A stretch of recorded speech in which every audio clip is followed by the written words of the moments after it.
హాయర్స్ welcome to our channel. ప్రస్తుతం మనతో పాటు కిరణ్ పోల్దాస్ గారు సీనియర్ జర్నలిస్ట్ ఉన్నారు. వారితో ఒకసారి మాట్లాడదాం. సార్ నమస్కారం సార్. నమస్తే ఆదిత్య. సార్ లోకేష్ గారిని డిప్యూటీ సీఎం చేయాలి అన్న ప్రతిపాదన అటు టీడీపీ నేతల నుంచి కార్యకర్తల నుంచి రావడం, చంద్రబాబు నాయుడు గారి పైన ఒక ప్రెషర్ క్రియేట్ చేయడం మనం చూస్తున్నాం సార్. ఇదేమన్నా కూటమిలో చిచ్చు పెడుతుందా అన్న చర్చ కూడా జరుగుతూ ఉంది సార్. అంటే లోకేష్ గారిని డిప్యూటీ సీఎం గా చేస్తే మరి పవన్ కళ్యాణ్ గారిని కూడా డిప్యూటీ సీఎం గా ఉంచుతారా లేకుంటే తీసేస్తారా అన్న చర్చ కూడా జరుగుతుంది. లేకుంటే ఇంకో వర్షన్ కూడా వినిపిస్తుంది సార్. చంద్రబాబు నాయుడు గారే లేకుంటే లోకేష్ గారు ఈ కింది స్థాయి నాయకులందరితో కూడా ఈ విధంగా ప్రతిపాదనను తీసుకొచ్చి ఒక చర్చలుగా పెడుతున్నారు. ఆయన వ్యూహంలో భాగం ఇది అన్న వార్తలు కూడా మనకు వినిపిస్తున్నాయి. అసలు ఏం జరుగుతుంది? మరి ఇదేమన్నా కూటమి చీలికకు మొదటి స్టెప్ అని భావిస్తున్న వాళ్ళు చాలా మంది ఉన్నారు. మీరేం చెప్తారు సార్? ఇది ఖచ్చితంగా మీరు అన్నట్టుగా ఇది వ్యూహాత్మకమైన ఎత్తుగడ మాత్రమే.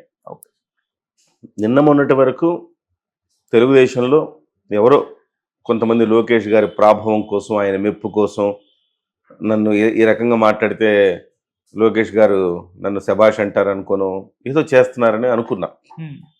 కొంతమంది మాట్లాడారు. వాళ్ళు మళ్ళీ ఇప్పుడేం మాట్లాడుతున్నారు వాళ్ళంతా, మేము కూటమి బలోపేతానికి కృషి చేసాం అది ఇది అంటారు. ఎస్పెషల్లీ ఎందుకు ఓపెన్గా చెప్పుకోవచ్చు, మహాసేన్ రాజేష్ లాంటి వాళ్ళే దీన్ని ప్రస్తావించారు. ప్రస్తావించినప్పుడు అంతకుముందు ఏబిఎన్ రాధాకృష్ణ గారు లోకేష్ భవిష్యత్తు గురించి ఆందోళన వ్యక్తం చేశారు. ఆ తర్వాత దాన్ని పుడికి పుచ్చుకొని, దాన్ని అందిపుచ్చుకొని మహాసేన రాజేష్ అనే వ్యక్తి ఒక అడుగు ముందుకేసి ఉప ముఖ్యమంత్రి చేయాలి లోకేష్ని అన్నారు. సో మహాసేన రాజేష్ అనే వ్యక్తి కూటమిని విచ్ఛిన్నం చేయడానికి ప్రయత్నం చేసిన వ్యక్తి. అతను ఒక కోవర్ట్, ఓపెన్గా మాట్లాడుకోవచ్చు. ఎందుకు అంటే ఇవాళ అతని ప్రకటన చూసుకుని మిగతా వాళ్ళందరూ కూడా ప్రకటన చేస్తున్నారు. అయితే ఫస్ట్ పార్ట్ ఏంటంటే, నిన్నటి వరకు మనం అనుకున్నది ఏంటంటే మహాసేన రాజేష్ కోవర్టు. ఎందుకు ఈ మాట అంటున్నానంటే, జనసేన పార్టీని కూటమిలో ఉంటూనే పొత్తు ధర్మానికి వ్యతిరేకంగా జనసేన పార్టీని ఓడించాలని పిలుపునిచ్చిన వ్యక్తి. సో అతను పిలిపిస్తే అతని స్థాయి ఏంటో అర్థమైపోయింది కదా. ఒక్క స్థానంలో కూడా ఇంచు కూడా కదల్చలేకపోయాడు. సో కాబట్టి మహాసేన రాజేష్ గారికి అంత స్థాయి లేదని మనం భావించాలి. సో బట్ అతను ఏదో ప్రలోభాలకు లొంగి అప్పుడప్పుడు ఒక్కొక్క ప్రకటన చేస్తుంటాడు. ఇటు అంటే ఇటు అందితే కాళ్ళు, అందకపోతే జుట్టు, అందితే జుట్టు అందకపోతే కాళ్ళు పట్టుకునే రకం అతను. సో ప్రలోభాలకు లొంగి ఏదో వ్యాఖ్యానం చేస్తూ ఉంటాడు. సరే అతను చేశాడులే, అతను ఏదో చేశాడు అని అనుకునే లోపు నిన్న పొలిట్ బ్యూరో సభ్యుడు శ్రీనివాసులు రెడ్డి గారు చేసిన వ్యాఖ్యలు, అది కూడా సాక్షాత్తు చంద్రబాబు సమక్షంలో చేసిన వ్యాఖ్యలు, చాలా కీలకమైన వ్యాఖ్యలు చేశాడు. దాని మీద చంద్రబాబు నాయుడు గారు ఇలా లోకేష్ గారిని ఉప ముఖ్యమంత్రి చేయాలని చేసిన వ్యాఖ్యల నేపథ్యంలో చంద్రబాబు నాయుడు గారు స్పందిస్తారేమో, ఇలాంటివి మాట్లాడకూడదు, ఇది సరైన సమయం కాదు, ఆల్రెడీ కూటమి ప్రభుత్వం చక్కగా ముందుకు వెళుతోంది, ఇలా వెళ్లే క్రమంలో మీరు ఇలాంటి వ్యాఖ్యలు చేయటం మంచిది కాదు అని హితవు చెప్పాల్సిన చంద్రబాబు గారు మౌనం వహించారు. మౌనం వహించారు అంటే అర్థం ఏంటి? మౌనం అర్ధాంగీకారం. సో ఇవాళ అల్పుడైన మహాసేన్ రాజేషో లేకపోతే తెలుగుదేశం పార్టీకి అనుక్షణం అహర్నిశలు ఒత్తాసు పలికే ఏబిఎన్ రాధాకృష్ణ గారు వాళ్ళు చేసిన వ్యాఖ్యలకు మనం దీన్ని భావించదు. ఇది వ్యూహాత్మకమైన ఎత్తుగడ. చంద్రబాబు గారి లెవెల్లో, లోకేష్ గారి లెవెల్లో మొదలైన ఆలోచనకు వీళ్ళు రూపం మాత్రమే ఇస్తున్నారు. వీళ్ళంతా ఇన్స్ట్రుమెంట్స్ అని మనం భావించవచ్చు.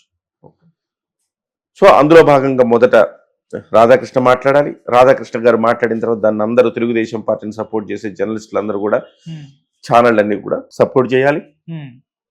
మహాసేన్ రాజేష్ లాంటి వాళ్ళు ఒక అడుగు ముందుకేసి ఉప ముఖ్యమంత్రి అనాలి. దాన్ని శ్రీనివాసులు రెడ్డి గారు లాంటి వాళ్ళు బలపరచాలి. దాని తర్వాత సోమిరెడ్డి చంద్రమోహన్ రెడ్డి గారు తాజాగా ఒక ట్వీట్ పెట్టారు, లోకేష్ని ఉప ముఖ్యమంత్రి చేస్తే తప్పేంటి అని. అలాంటి వాళ్ళు బలపరచాలి. ఉపసభాపతి RRR లాంటి వాళ్ళు బలపరుస్తున్నారు. సో ఇప్పుడు మనందరికి అర్థమయ్యేది ఏంటంటే, ఇది చంద్రబాబు నాయుడు లోకేష్ గారు కలిసి వదిలిన ఫీలరు. వీళ్ళందరూ ఇన్స్ట్రుమెంట్లు మాత్రమే. నిజంగా చంద్రబాబు నాయుడు గారికి కానీ లోకేష్ గారికి కానీ అసలు జరుగుతున్న పరిణామాలు అర్థమవుతున్నాయో లేదో తెలియదు, కానీ ఈ రకంగా చేయటం ద్వారా భస్మాసుర హస్తం అంటారు కదా, తమ నెత్తిన తామే చేయి పెట్టుకోవటం అవుతుంది. ఇవాళ పవన్ కళ్యాణ్ గారు ఏమంటున్నారు, 10 ఏళ్ళు మీరే ముఖ్యమంత్రిగా ఉండండి. ఎవరిని? చంద్రబాబు గారిని అంటున్నారు. ముఖ్యమంత్రిగా ఉండమని లోకేష్ని అంటలేదు ఆయన, చంద్రబాబు గారు ముఖ్యమంత్రిగా ఉండమంటున్నారు. వీళ్ళందరి వాదన ఏంటంటే లోకేష్ గారికి ఏదో తక్కువ అయిపోయింది కాబట్టి ఉప ముఖ్యమంత్రి చేయండి అంటున్నారు. ఒకవైపు వాళ్లే అంటారు ఉప ముఖ్యమంత్రి అంటే కేవలం ఒక వెహికల్ ఎక్కువ ఉంటుంది తప్ప దానికి ఏం పెద్ద అధికారాలు విలువ ఏమీ లేదని వాళ్లే అంటారు. లేని దానికోసం మళ్ళీ వాళ్లే పాకులాడతారు. సో ఇదంతా చూస్తూ ఉంటే పవన్ కళ్యాణ్ గారి సెకండ్ పొజిషన్ అనే పొజిషన్ని వీక్ చేయటం కోసం లోకేష్ని ఆ పొజిషన్లో పెట్టాలి అనుకుంటున్నట్టుగా మనకు స్పష్టంగా అర్థమవుతోంది. ఓకే, పవన్ కళ్యాణ్ గారు ఉప ముఖ్యమంత్రి కాబట్టి ఈ వ్యాఖ్యలు ఏం చేయలేదు. ఆయన గతంలోంచి హోంశాఖ గురించి ఆయన వ్యాఖ్యలు చేసినా, తిరుపతి లడ్డు గురించి వ్యాఖ్యలు చేసినా, తిరుమల చనిపోయిన వాళ్ళ గురించి వ్యాఖ్యలు చేసినా, 48,000 కోట్ల అక్రమ బియ్యాన్ని ఆయన గుట్టు రట్టు చేసిన, ఇవన్నీ ఆయన ఉప ముఖ్యమంత్రి మాత్రమే అని కాదు ఆయన చేసింది. ఆయన జనసేన అధినేతగా ఈ పార్టీ, ఈ ఉమ్మడి పార్టీలో భాగస్వామిగా ఆయనకు హక్కు ఉన్నది, ఆయన చేశాడు. ఏదో ఉప ముఖ్యమంత్రి అయినంత మాత్రాన చేసేస్తారు ఏంటి? లేదు. గత ప్రభుత్వ హయాంలో ఎంతమంది ఉప ముఖ్యమంత్రులు ఉన్నారు, ఏం చేశారు? 5 ఉప ముఖ్యమంత్రులు ఉన్నారు, 4 గీసుకోవడానికి కూడా పనికిరారు ఎవడు కూడా. సో ఈ రకంగా చూస్తే ఇవాళ వ్యూహాత్మకమైన ఎత్తుగడగానే మనం భావించవచ్చు. కానీ నిజంగా చెప్పాలంటే లోకేష్ గారికి మీరు విలువ పెంచుకోవాలంటే పార్టీలో అధ్యక్ష పదవి ఇవ్వండి, పోనీ జాతీయ అధ్యక్షుడు చేయండి. జాతీయ అధ్యక్షుడి కంటే ఏముంది, ఇంకా చంద్రబాబు నాయుడిని రిటైర్ చేసేసి ఆ జాతీయ అధ్యక్షుడికి లోకేష్ నియమించండి. సో ప్రతి ఒక్కళ్ళు లోకేష్ గారికి సలాం చేయాల్సిందే కదా, పార్టీలో సుప్రీం ఆయనే అవుతాడుగా. ఆ రకమైనది మీరు తీసుకోండి, అంతే తప్ప మా పార్టీ, మా ప్రభుత్వం, మా ఇష్టం అనుకోవడానికి వీల్లేదు కదా. ఇవాళ ఉమ్మడి ప్రభుత్వం ఇది, బీజేపీ ఉంది, జనసేన ఉంది, తెలుగుదేశం ఉంది. చాలా టూ ఎర్లీగా మాట్లాడారు. నేను ఇది ఎక్స్పెక్ట్ చేసింది. ఇవాళ కాకపోతే 2.5 సంవత్సరాలు 3 సంవత్సరాల తర్వాత ఇలాంటి ఒక ప్రతిపాదనలు వస్తాయి.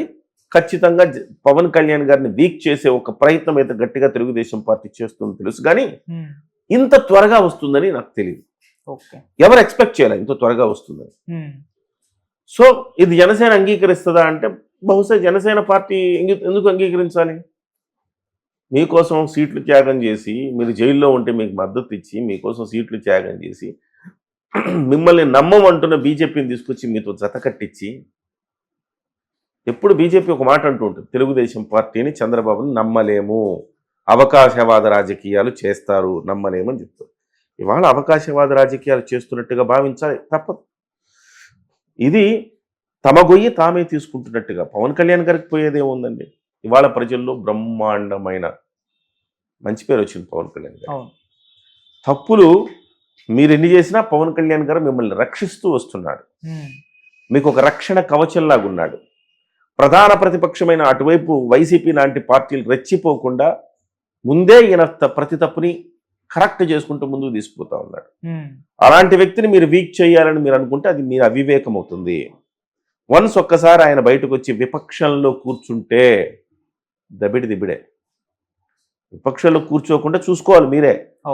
విపక్షంలో కూర్చునే పరిస్థితి మీరు తెచ్చారనుకోండి, ప్రభుత్వం కూసాలు కదిలిపోతాయి. డెఫినెట్గా చంద్రబాబు, పవన్ కళ్యాణ్ అనే వ్యక్తి విపక్ష పాత్ర కూడా, ఇటు అధికార పక్షం పాత్ర ఎంత పోషిస్తున్నాడో విపక్ష పాత్ర అంతకు డబుల్ పోషించగలుగుతాడు ఆయన. ఆయన దమ్మున్న నాయకుడు అండి, నిజాయితీపరుడు. ఆయనకి ఏముంది, ఇవాళ పదవి మీద లాలస లేదు, పదవి మీద వ్యామోహం లేని వాడి కంటే గొప్పోడు ఉంటాడండి, ఉండడు. సో కాబట్టి ఈ తెలుగుదేశం పార్టీ వ్యూహాత్మకమైన ఎత్తుగడ మాత్రమే. తాజాగా వరుసగా వస్తున్న ట్వీట్లు, నాయకుల స్పందనలు చూస్తే డెఫినెట్గా ఆయన ఉప ముఖ్యమంత్రి చేయాలని అనుకుంటున్నట్టుగా మనం భావించవచ్చు. కానీ ఆయన ఉప ముఖ్యమంత్రి చేసిన తర్వాత అది స్పష్టంగా పవన్ కళ్యాణ్ గారిని అవమానించినట్టుగానే భావించాలి. ఓకే సార్, అంతేనా? అంతే సార్. మరి ఇంకా కూటమిలో చిచ్చు వచ్చేస్తుందా సార్ అంటే నాకు తెలిసి చంద్రబాబు నాయుడు గారు ఒక ఫెయిల్యూర్ వదిలారు, చర్చకు పెట్టారు, పెట్టిన తర్వాత ఆయనే మళ్ళీ దాన్ని కవర్ చేస్తారు, రెక్టిఫై చేస్తారు. రేపో మాపో ఒక ప్రకటన విడుదలవుతుంది అనుకుంటున్నా.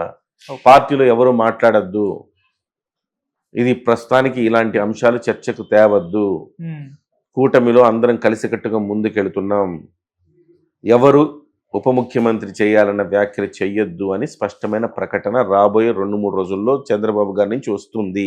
ఓకే. చిన్న ఝలక్ ఇస్తున్నాడు చంద్రబాబు నాయుడు. ఉమ్. ఏ రకంగా ఇస్తున్నాడంటే, పవన్ కళ్యాణ్ గారు అగ్రెసివ్గా వెళ్తున్నాడు కదా, అవును. అగ్రెసివ్గా వెళ్తున్న పవన్ కళ్యాణ్కి ముకుతాడు వేసే ఒక ప్రయత్నంగా దీన్ని చర్చకు తెచ్చాడు, తెర మీదకి తెచ్చాడు. అవును. అంతే తప్ప ఇప్పుడు ఉప ముఖ్యమంత్రి చేయాలని కాదు. సో అది పవన్ కళ్యాణ్ గారు అర్థం చేసుకొని స్లో అవుతాడని ఆయన ఆ ఉద్దేశం కాబోలు. ఉమ్. పవన్ కళ్యాణ్ గారు ఎందుకు అవుతారు స్లో? తగ్గేదేలా అంటాడుగా, మనల్ని ఎవరు ఆపేది అంటాడుగా. ఉమ్. సో ఆయన ఎవరు ఆపలేరు. రైట్. జనం కోసం ముందుకెళ్ళే నాయకుడు ఆయన. Right sir. Thank you so much.